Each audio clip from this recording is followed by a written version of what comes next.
From the very start, the story of Patti LaBelle and Aretha Franklin is soaked in legend, misunderstanding, and rumors.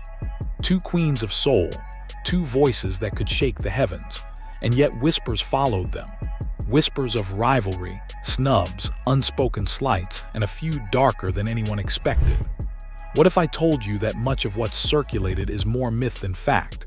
But beneath the myth lies a tangled web of ego, pride, perception, and fragile respect. This is the raw truth you never saw coming. Let me take you back to the 1960s and 1970s, when Aretha Franklin had already claimed her throne as the Queen of Soul. She was untouchable, towering, and revered. Around the same time, Patti LaBelle, born Patricia Louise Holt in Philadelphia in 1944, was carving out her own path, first with the Bluebells, then as LaBelle, then as a solo powerhouse. Patti wasn't just another singer. She was fiery, dramatic, daring. By the 1980s and 1990s, Patti had become a household name with her soaring belts and emotional intensity. Aretha, though, was already a gospel-rooted legend. The public adored both, but they also loved drama. Inevitably, comparisons were drawn. Who was the Queen of Soul? Who commanded more respect? Who would outshine whom? Now, you might think a feud of this stature would have a clear starting point. But the truth, no one can point to a definitive moment when hostility ignited. Instead, the tension seems to have simmered in small incidents, misread glances, and media narratives that love to stir conflict. In fact, many sources insist the feud was largely media fabricated, but that doesn't mean all the whispers were empty. Then in March 2014, things seemed to crystallize publicly. During the Women of Soul, in performance at the White House event, a now famous clip circulated. Aretha walks on stage, waves, and then seems to sidestep or avoid shaking Patti's hand. Audiences gasped. Was it disrespect? A snub? Intentional shade? Or simply misinterpretation? Patti later claimed she didn't see the snub, or that someone distracted her, or that she misunderstood. She said afterward they spoke by phone, that Aretha reached out. She called Aretha her #1 hero. That moment became the flashpoint, and from it, the rumors gained wings. Now here's where the story thickens. Not long after, a satirical website called News Nerd ran a sensational report. Patti LaBelle had been arrested on March 20 in Atlanta for attacking Aretha, removing her wig, swinging fists, etc. The story was absurd, over the top, but it went viral. Aretha filed a $10 million defamation suit against the site. In response, she made a public statement. She was in New York that day, getting ready for her birthday party. She called the story crazy. The narrative of a literal fistfight seemed entirely fabricated. But for many, it confirmed what they already believed. The feud was real and deep. Let's pause there. That moment, the White House snub plus the fake fight story became fuel. People saw shade where there may have been none. They connected dots that might not belong together. But for Patti LaBelle, the narrative felt unfairly twisted. She went on Drink Champs years later and cleared the air. She insisted she and Aretha were good. She explained that at the White House, Aretha was not feeling well and may have been distracted. She said that after the event, they spoke on the phone. Aretha called her to discuss things like her wanting items in Walmart, recording together. Patti emphasized there was never hate, just love, and when someone isn't feeling well, you might see a different side. She added that Aretha once chose Patti to perform Ain't No Way during her Kennedy Center Honors tribute in 1994, a gesture of musical trust and closeness. Yes, Ain't No Way is deeply tied to this history. That song, written by Carolyn Franklin, was originally sung by Aretha as a B-side in 1968. Over the years, it became one of her signature soulful ballads. Patti performed it in tribute to Aretha, and that act itself stirred murmurs. Some say that in one tribute performance, Patti outshone Aretha, eliciting an uneasy glance from the Queen. Did that spark resentment, or was it just diva competitiveness? Hard to say. Let me fast forward. After that 2014 incident, media outlets embraced the tale of Feud. Every mention of Patti and Aretha together revived speculation. Yet, Aretha never publicly confirmed a feud. She denied ever fighting Patti and insisted they were cool. The defamation lawsuit served as her formal repudiation of the violent rumors. But the damage was done. Public perception had already leaned toward drama and rivalry, so the tension remained in the shadows. Did Patti resent being ignored? Did Aretha resent Patti's boldness? Perhaps. Some observers point to classic diva behavior: Aretha, regal and territorial; Patti, expressive and emotionally unfiltered, as a recipe for friction. Some claim that Patti at times shared personal confidences about Aretha, for instance, speaking openly about Aretha's health or commenting publicly, which could have rubbed Aretha, known for her privacy, the wrong way. Over time, the whispers solidified into legend. Here's another twist. Patti once revealed that she and Aretha had discussed recording a duet before Aretha passed away.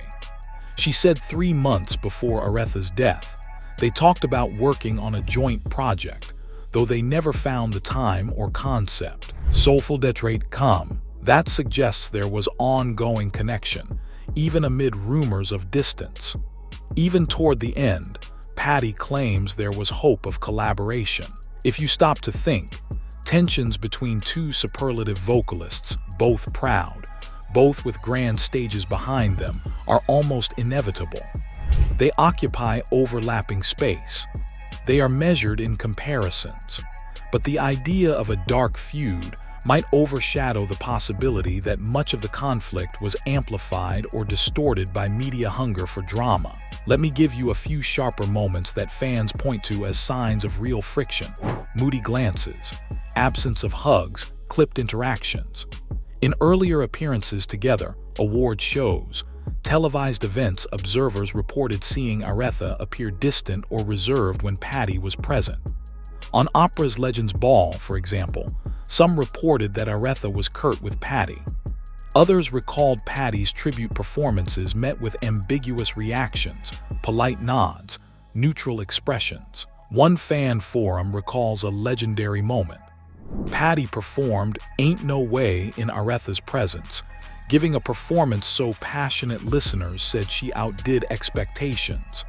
And Aretha remained motionless, simply nodding. Soulful detrate come. Was that displeasure or quiet respect? No one knows. But the public loved the mystery, the tension. It created speculation. It fueled social media debates. Who was the better singer? Who deserved more reverence? Patti's energy and theatrics clashed psychically with Aretha's poised power, so people projected conflict. Yet Patti never fully embraced the feud narrative. She consistently downplayed it, explaining that misunderstandings ripple into myth. In her public statements, she expressed admiration, love, respect. When Aretha died, Patti's tribute was deeply emotional. So was there a dark feud? Or was that a story born of silence, miscommunication, and sensationalism? We might never know the full truth, but we can piece together a portrait of two monumental women, flawed, majestic, vulnerable, whose interactions were colored by ego, public expectation, and the hunger for drama. After Aretha Franklin's passing in August 2018, everything surrounding the so-called feud between her and Patti LaBelle suddenly felt heavier and more haunting. The public, who had feasted on years of rumors and shade compilations, began to look back and ask, was any of it ever real? Or had two women who carried the torch for soul music been pitted against each other by a culture that loved drama more than truth? Patti's reaction after Aretha's death gave a heartbreaking clue. When news broke that Aretha Franklin had died at age 76 from advanced pancreatic cancer, Patti LaBelle took to Twitter to pay her respects. Her words were raw and reverent. "Aretha Franklin, I have no words. She was my sister in song and a dear friend. The Queen of Soul will live forever." It was direct, emotional, and stripped of performance. But as soon as Patti posted it, critics critics began resurfacing the old video of the alleged snub at the White House, trying to turn mourning into controversy. Patti, who had held her tongue for years, simply chose grace. She let the tribute stand as her final word. That silence said more than any interview ever could. But behind the public mask of mourning was a complicated history, one that reached far deeper than a handshake or a look. The truth is, Patti and Aretha represented two distinct eras and energies in American music. Aretha was the stately queen, the dignified matriarch of gospel-rooted soul who commanded with restraint and regal presence. Patti was the electrified soul sister, wild, flamboyant, daring, her voice tearing through the air like thunder. They were both women who demanded to be heard in a world that often wanted women, especially black women, to stay quiet and small. So when both of them roared, the public instinctively wanted to crown one queen and exile the other. That was the real battle, not between the women, but between the forces that thrived on seeing women divided. Then came 1993, one of the rare times both women shared the same public spotlight. At the Essence Awards that year, Aretha Franklin was honored for her achievements, and Patti LaBelle delivered a fiery performance that brought the crowd to its feet. Reports from that night describe Aretha smiling politely, even applauding, but the cameras caught her expression, that calm, regal stillness that some interpreted as coldness. It didn't take long for journalists to twist that moment into another Aretha versus Patti headline. But years later, Patti would say she'd never once felt real hatred from Aretha, only the natural edge that comes when two titans share the same room. If there was a rivalry, it was one of artistic territory, not malice. Aretha guarded her title as Queen of Soul fiercely. She had spent decades earning it through struggle, reinvention, and survival. Patti, meanwhile, had to build her crown from the ground up, often fighting for the same recognition that came to Aretha automatically.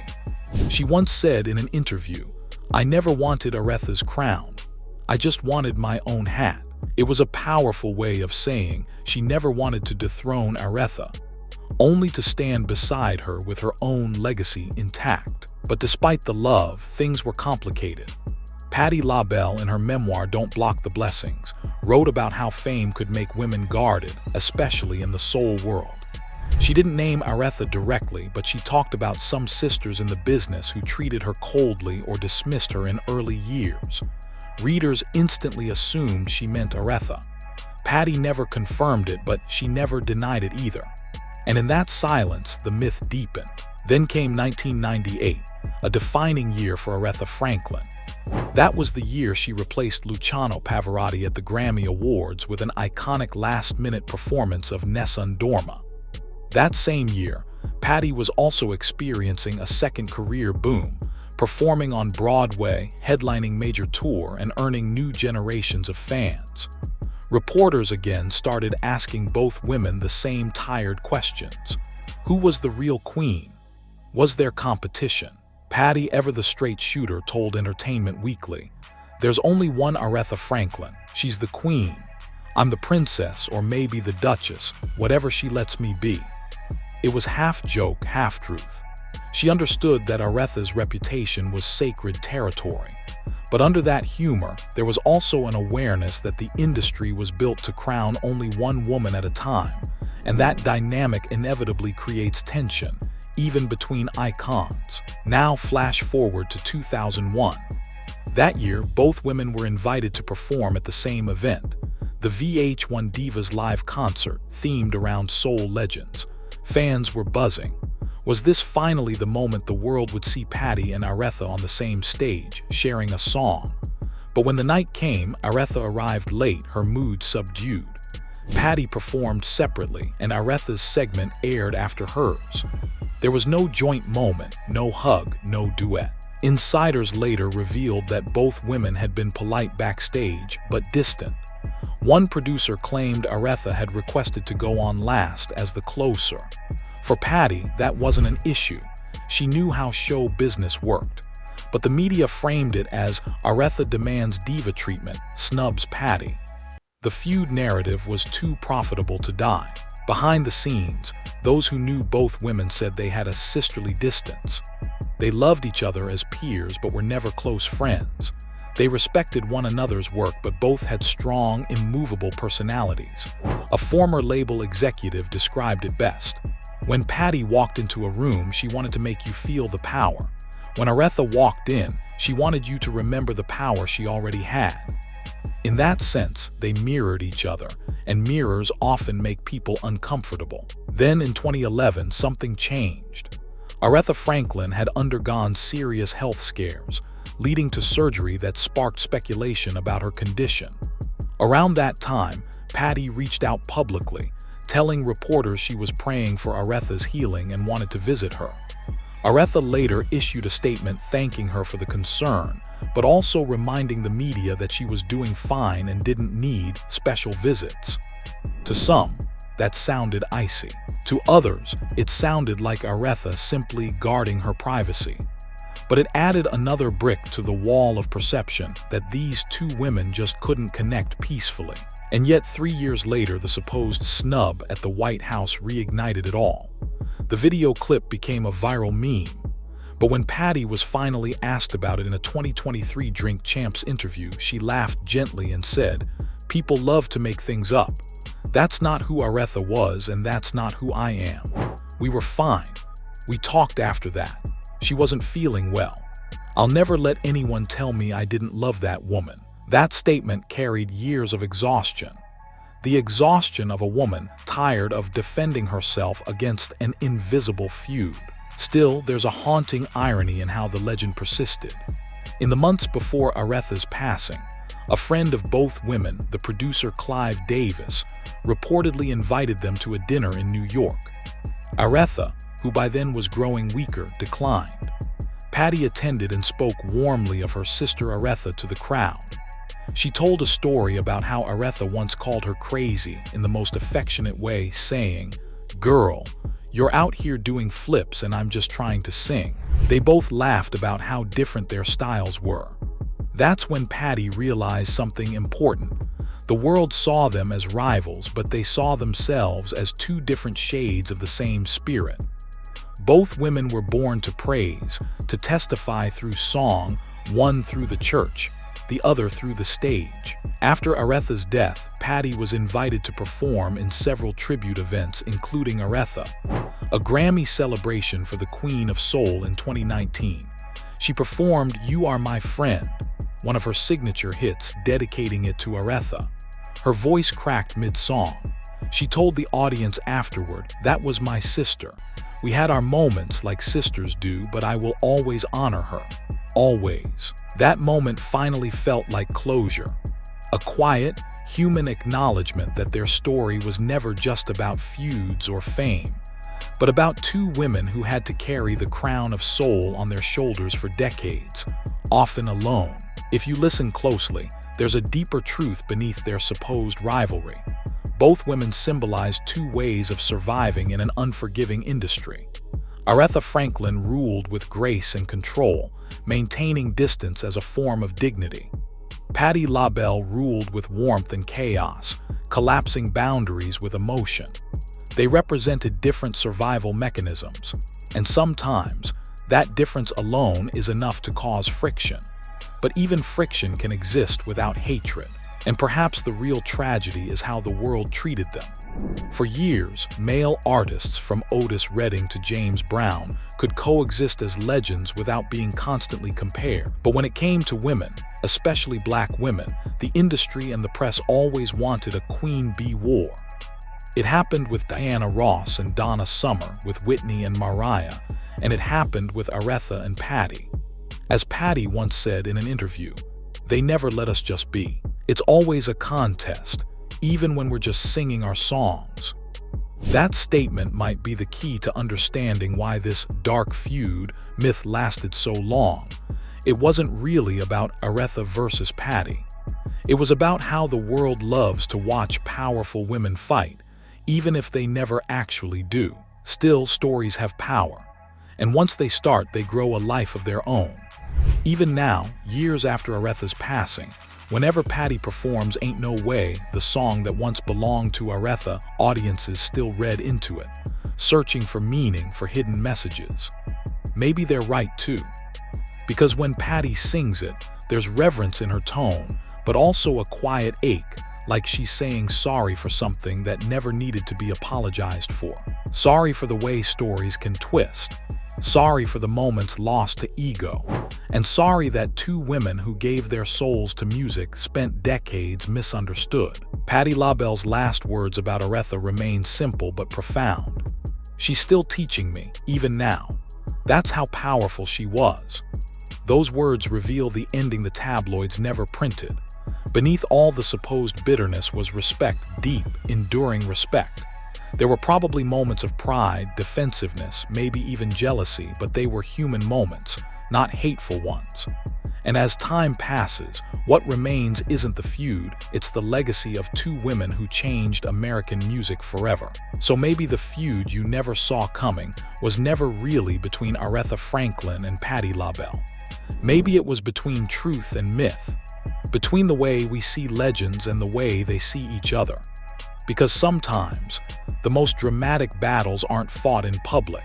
They're fought in the silence between applause, in the space between two powerful voices that both demand to be heard. And now, when Patti LaBelle steps onto a stage and belts out a soul anthem somewhere, Aretha's spirit still lingers, not as a rival, but as a reminder. A reminder that there was never room for just one queen of soul. There were two.